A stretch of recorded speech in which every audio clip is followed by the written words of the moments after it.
Abare, Healing Overflow. Welcome. This is Dr. Toy. I'm so excited to share this last bit of pictures with y'all. Hopefully, y'all got to go through them all. There were a couple videos. You got to see how excited I was to be on my first safari. I say my first one because I will be back in Kenya. That's the last leg of the trip. And then we're really going to get into some content, just some things that I learned through talking with therapists and social workers there on, how do they treat trauma? So our guests coming up in the next several weeks are going to be, we're going to really dive into, how do they do that in Africa? What is therapy like in Africa? How do they treat trauma? What's the culture? What's the process?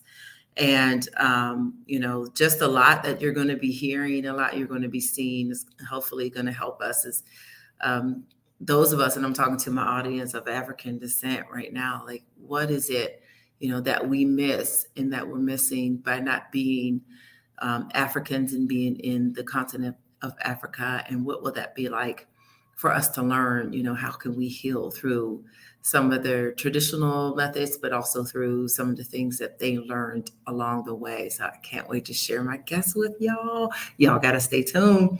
Also, like our Facebook page, Healing Overflow with Dr. Toy. That's me. Email me. The email's below, and also follow me on Twitter. Like our WXCN Power Radio. We are on a roll, y'all. I just want to talk shortly because I know some of y'all tired, but maybe not everybody tired of hearing about my African, adventures, right? But it was so wonderful to go to a safari, and that's something that I really desired. As far as I can remember, I fantasized, romanticized a safari, and I really got to experience it. It was incredible. This is where the animals abide. This is where they're from. This is their hood. So they were out and, doing their thing and doing their animal thing. And we were just up in some big old Jeep crashing, through their living rooms. It was amazing. It's the Keekorok Lodge, if I'm saying it wrong, tell me, in Kenya. It's the Masai Mara Safari. And so many people told me to go see this. Shout out to my cousin Ed. He told me I need to go to this safari. I made it happen. It was amazing. The lodge was beautiful. It was right on the grounds of the safari. So we had to have escorts with flashlights and big sticks or whatever they had to take us back to our room safely. There were beetles the size of like my fist. Okay, I'm exaggerating, but they were huge. There were bats flying around, but I love bats, so I thought it was beautiful. They have great food, so I just had to show the food. It was really tasty. Wonderful staff, very affordable. As nice as it was, it's like you can actually take your whole family here, y'all. It's a very long trip with a lot of shots, but you can take your family on vacation for sure. It wasn't horribly expensive, but it looked like a 4-star place. It was beautiful. I thought the Maasai people were in costume, and there's a man standing there, and then you'll see the small video of the women selling us things. I bought everything, of course. But they weren't dressed in costume, and that is indeed the way they dressed as we traveled along the road, and we saw that they wore coverings like capes. They were the African superheroes, They were wonderful. They were fun. But I loved what they had on in their attire. We drove for like over an hour, y'all, before we got to see any animals. And the first animals we saw were a whole family of elephants, little teeny baby one, all the way up to the big male who stood apart from the rest of the herd. It was like we screamed. And, of course, our tour guide's like, you can't scream. The animals are going to come up here. So, but we were so excited because it was all of our first time on a safari. So we went banana nut bread, y'all. But we drove for hours. We saw the animals. And after a while, we started to see more and more, and we didn't have to wait so long. But there was just lots of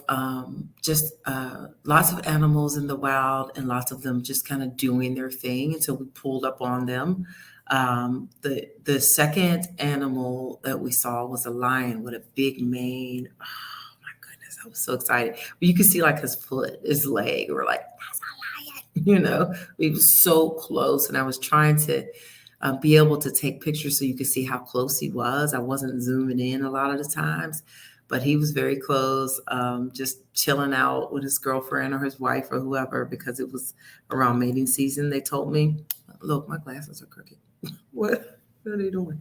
Um, and it was really cool. And he shook his mane, and we all went, you know, because you couldn't yell because we didn't want a lion in our truck. So it was a freak out moment.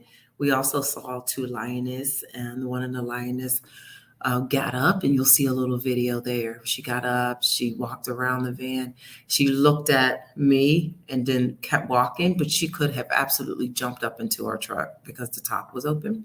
But we were like, making sure she didn't jump in. The other moment, hippos. I freaked out with hippos. I never saw hippos like that. Just so many of them. Even if you see hippos at the zoo, you see like one or two. There had to be like 40, 50 hippos with crocodile, and it blew my mind. It was two families, and they were talking to each other or arguing because hippos are kind of aggressive.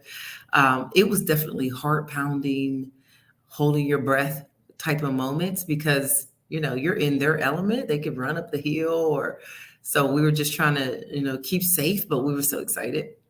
And so there were definitely freak out moments. You could see my video where I was just losing it. Like, I am in Africa and there are hippos behind me, people.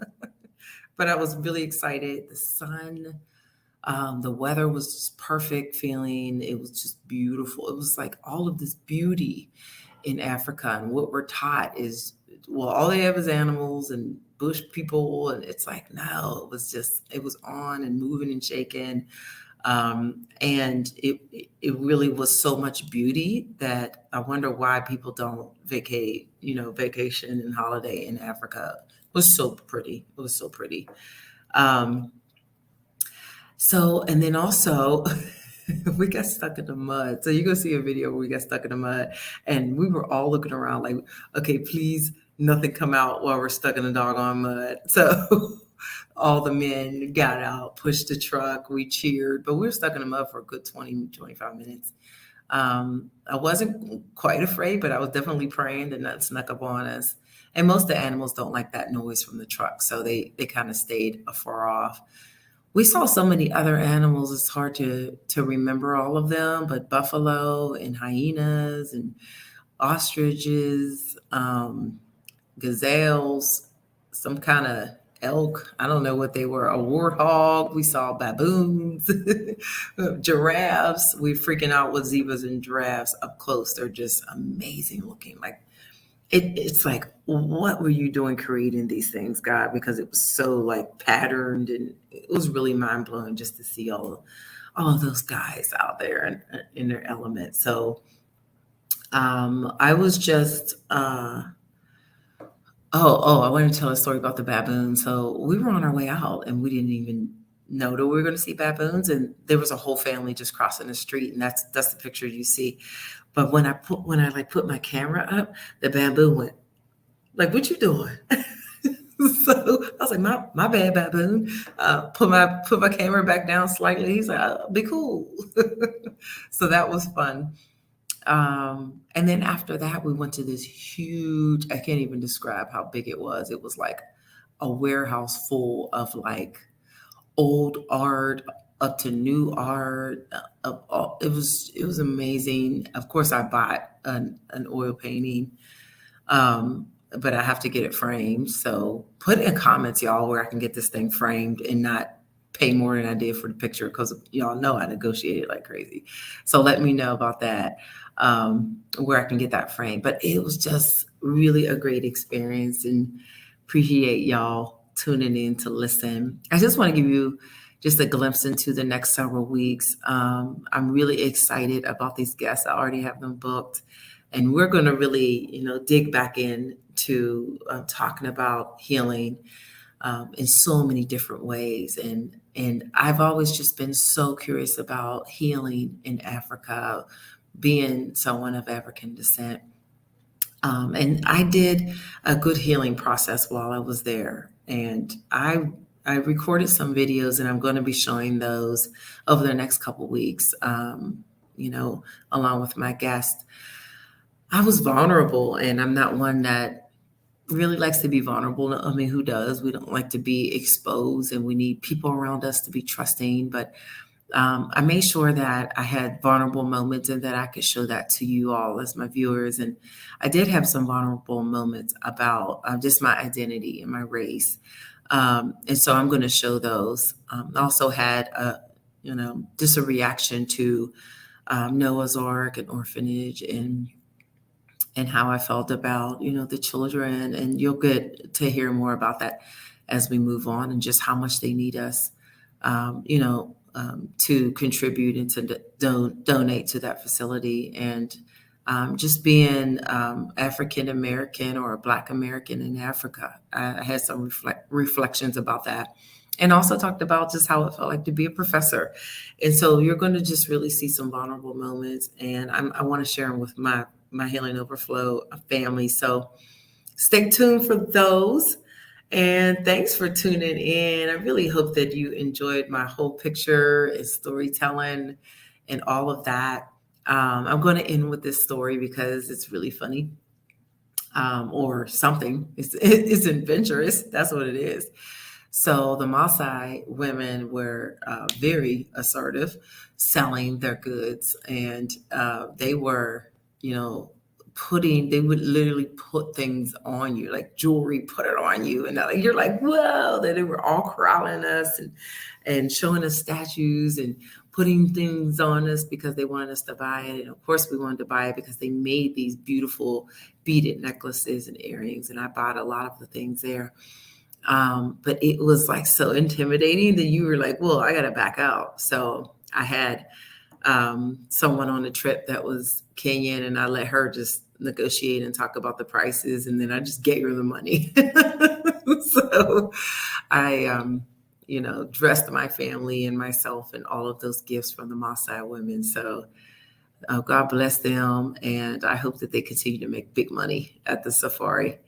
Thank y'all, Healing Overflow. Love y'all. Keep on healing. Let it overflow on everyone around you. I'm Dr. Toy. I'll see y'all next week.